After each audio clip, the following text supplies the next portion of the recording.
A very sad incident happened in March 2019 in a place called Columbia, South Carolina, USA. A young woman, Samantha Josephson, who was 21 years old and studying at the University of South Carolina, thought she was getting into her Uber car after hanging out with her friends. But the man driving the car, Nathaniel David Rowland, wasn't her Uber driver. Instead of taking her home, he kidnapped her. The next day, some hunters found Samantha's body far away from Columbia, in a lonely place over 65 miles away. She had been hurt badly and died because of many cuts on her body. This terrible event made many people worried about the safety of using cars like Uber. Because of what happened, a new law was made in South Carolina called the Samantha L. Josephson Ride-Sharing Safety Act. This law says that cars used for ride-sharing have to have a light-up sign. People also started to say it's really important to make sure the car and driver match what's shown in the app before you get into a ride-sharing car. The police caught Nathaniel David Rowland and said he was responsible for taking Samantha and causing her death.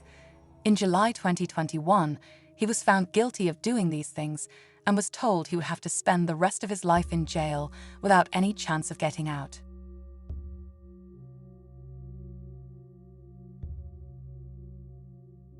As a former Uber driver, I've encountered my fair share of challenging passengers.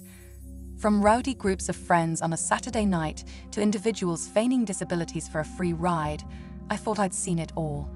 However, nothing could have prepared me for the unsettling experience I had with a passenger named Jack.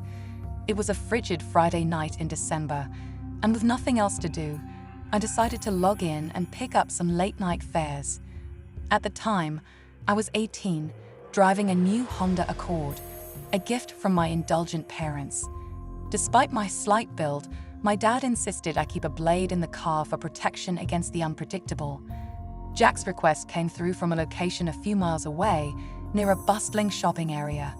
As I pulled up, I was greeted by a group of teenagers loitering outside, immediately sending off warning signals. Hoping Jack wasn't among them, I cautiously drove past, eventually spotting him through my rearview mirror, making his way towards my car.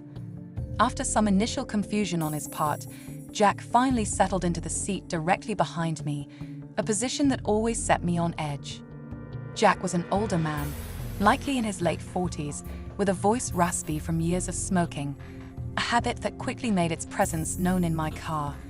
The destination he provided was 10 miles away, promising a decent fare for the night. I attempted small talk, but his responses were either mumbled or so brief they killed the conversation altogether.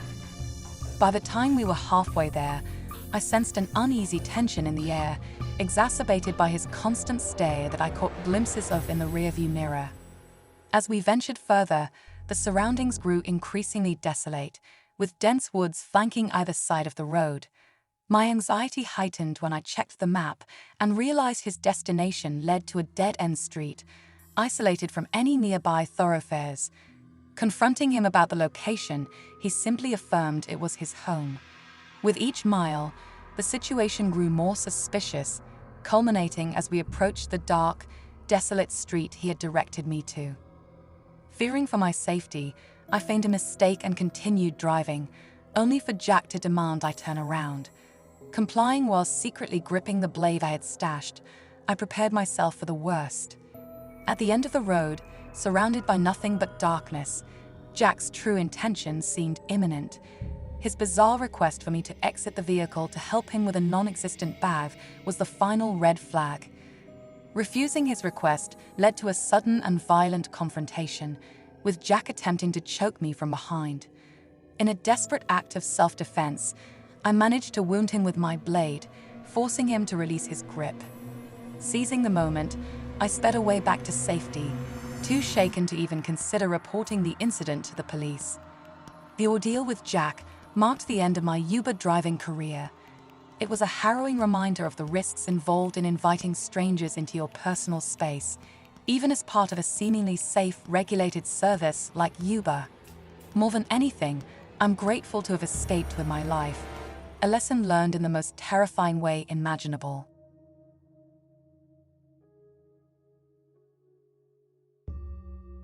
In December 2014, an incident occurred that would not only shake India, but also send ripples across the global community, highlighting the urgent need for stronger safety measures within the burgeoning ride-sharing industry.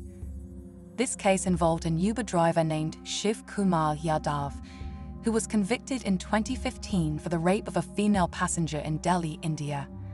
The incident drew widespread media attention and sparked public outrage, leading to a critical examination of the safety protocols employed by ride-sharing services. The victim, a young woman whose identity has been protected for legal and ethical reasons, had been out for dinner and decided to use Uber for her ride home. It was a decision made by countless individuals every day, trusting in the safety and convenience promised by the ride-sharing giant. However, the journey took a horrifying turn when she fell asleep in the car. Unbeknownst to her, Yadav diverted from the intended route, driving her to a secluded area instead of her home. Upon awakening, the woman found herself in a nightmare scenario, far removed from the safety and security she had expected when she entered the vehicle. Yadav assaulted her, exploiting the trust placed in him as a driver. Despite the trauma and fear, the victim displayed remarkable courage and presence of mind. She managed to escape following the assault and immediately alerted the authorities, setting off a chain of events that would lead to Yadav's arrest. The legal proceedings were swift, reflecting the gravity of the crime and the evidence against Yadav. In 2015, he was convicted, a verdict that served as a stark reminder of the vulnerabilities passengers could face in ride-sharing vehicles. The incident led to an uproar among the public and advocacy groups, demanding that Uber and other ride-sharing companies implement more stringent safety measures to protect passengers.